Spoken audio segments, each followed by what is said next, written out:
안녕하십니까? 우량감자입니다. 투자의 세계에서 가장 빈번하게 사용되는 지표 중 하나는 바로 수익률입니다. 그런데 이 수익률을 계산할 때 흔히 적용하는 방식인 산술평균에는 중대한 함정이 존재합니다. 본 영상은 이 함정을 명확히 분석하고 올바른 투자 의사결정을 위한 핵심 인사이트를 제공하고자 합니다. 이 영상이 여러분의 투자에 실질적인 도움이 되기를 바랍니다. 산술평균과 기하평균은 투자의 수익률을 분석하는 데 있어 중요한 개념입니다. 여기에서는 두 개념의 차이점을 명확하게 설명하고 투자 수익률 계산에 기하평균을 적용해야 하는 이유를 제시하겠습니다. 산술평균은 자료의 합을 개수로 나누는 단순한 방식입니다. 예를 들어 100점과 0점의 산술평균은 50점입니다. 반면 기하평균은 연속적인 변화율을 계산할 때 사용됩니다. 예를 들어 어떤 자산의 가치가 첫 해에 100% 상승하고 다음 해에 50% 하락했다고 가정해 보겠습니다. 100원에서 시작한 자산은 결국 100원으로 돌아오게 됩니다. 이때 산술평균을 적용하면 25%라는 수익률이 도출됩니다. 그러나 실제 자산의 변화율은 0%입니다. 이와 같이 산술평균은 연속된 변화율 계산 시 실제 결과와 차이가 발생한다는 점에서 한계점을 지닙니다. 기하평균으로 계산하면 첫 해 수익률은 100%, 즉 2배가 되었고 다음 해 수익률은 마이너스 50%, 즉 0.5배가 되었습니다. 이 둘을 곱한 다음 제곱근을 씌우면 2 곱하기 0.5는 1. 이는 수익률이 0%임을 의미하며 실제 결과와 정확히 일치합니다. 투자에서는 이처럼 연속적인 자산의 변화를 계산할 때 산술평균이 아닌 기하평균을 적용해야만 정확한 결과를 도출할 수 있습니다. 이는 투자의 수익과 손실이 복리로 누적되기 때문입니다. 즉 매 시점의 자산 가치가 다음 시점의 수익률 계산에 직접적인 영향을 미치므로 산술평균과 같은 단순 합산 방식으로는 복리 효과를 정확하게 반영할 수 없습니다. 산술평균의 함정은 몰빵 투자, 즉 한 종목에 모든 자산을 집중하는 투자 방식에서 특히 치명적인 결과를 초래합니다. 투자 원금 1,000만 원으로 100% 상승과 50% 하락 패턴을 반복하는 종목에 투자한다고 가정해 보겠습니다. 산술평균으로는 25%의 평균 수익률로 보이지만 실제 계좌는 제자리 걸음입니다.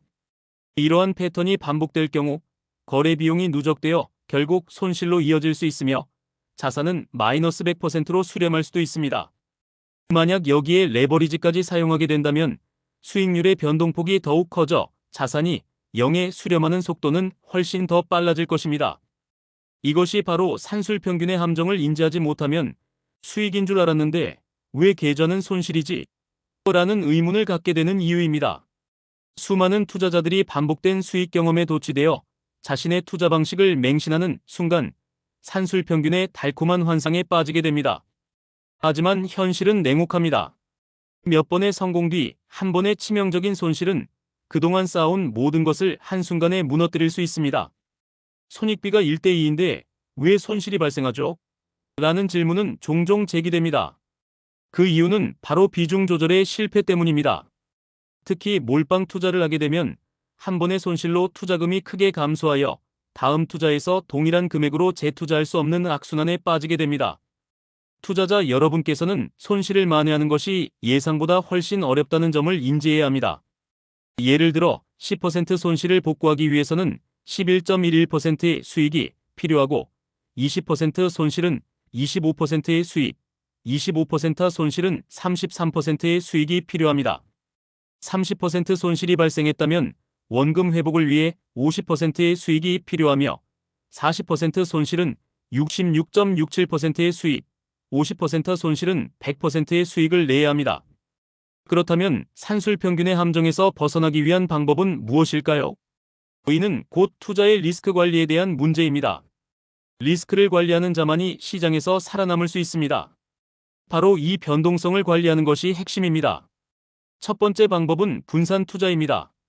모든 자산을 한 바구니에 담지 말라는 격언처럼 여러 종목이나 자산에 분산 투자함으로써 특정 종목의 손실이 전체 계좌에 미치는 영향을 최소화할 수 있습니다.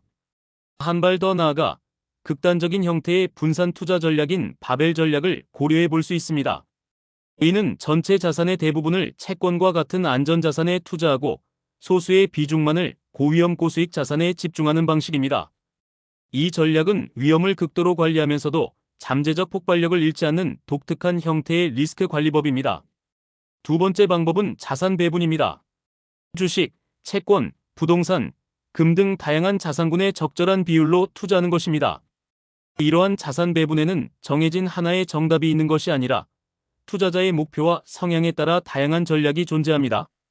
예를 들어 계절에 상관없이 일정한 수익을 추구하는 올웨더 포트폴리오나 극심한 시장 변동에도 안정적인 성과를 내는 것을 목표로 하는 영구 포트폴리오 등이 그 대표적인 예시입니다. 자산들은 서로 다른 시기에 움직이기 때문에 한쪽에서 손실이 발생하더라도 다른 쪽에서 수익이 발생하여 계좌의 변동성을 줄일 수 있습니다. 마지막 세 번째 방법은 확률론적 사고입니다. 투자의 대가들은 투자를 확률 게임이라고 정의합니다. 이 게임에서 승리하기 위해서는 최적의 베팅 금액을 찾아야 합니다. 그리고 이 최적의 금액을 계산하는 수학적 모형이 바로 켈리 베팅 시스템입니다. 그러나 켈리 베팅 시스템은 단순히 수익률 극대화를 위한 도구가 아닙니다. 이는 궁극적으로 자산의 파산 확률을 관리하고 장기적인 생존을 담보하기 위한 리스크 관리의 수단이라는 점을 먼저 이해해야 합니다. 그렇기에 많은 투자 구루들도 실제 투자에서는 켈리 공식이 제시하는 풀 베팅을 피하고 하프 켈리나 쿼터 켈리와 같이 보수적인 비율을 적용하여 위험을 통제합니다. 켈리 베팅 시스템은 승률과 손익비를 고려하여 자산의 성장률을 최대로 높일 수 있는 베팅 금액을 제시합니다. 단순히 손익비가 좋다는 이유만으로 감정에 치우쳐 투자 금액을 조절하는 행위는 확률적 사고가 결여된 것이며 이는 결국 실패로 이어집니다. 오늘 논의의 핵심을 정리하자면 산술평균의 함정에서 벗어나 계좌를 지키기 위해 반드시 지켜야 할 것은 욕심을 버리는 것입니다. 주식시장에는 황소도 돈을 벌고 곰도 돈을 벌 수 있지만 돼지는 도축된다는 격언이 있습니다. 이는 상승장에서 베팅하는 사람, 하락장에서 베팅하는 사람 모두 수익을 낼 수 있지만 탐욕에 눈이 멀어 욕심을 부리는 사람, 즉 돼지는 결국 시장에서 퇴출된다는 것을 의미합니다. 풀베팅, 즉 몰빵은 수익률의 변동성을 키워 기하평균을 급격하게 하락시킵니다.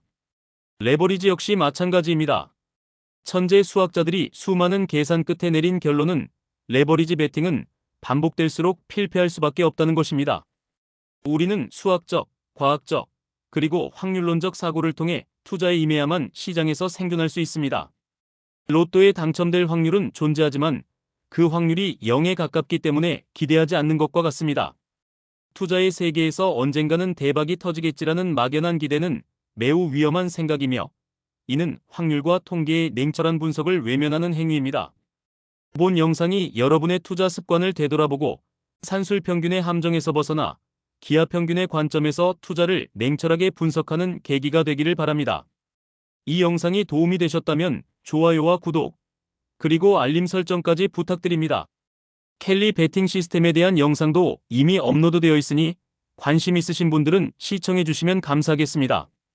이만 마치겠습니다.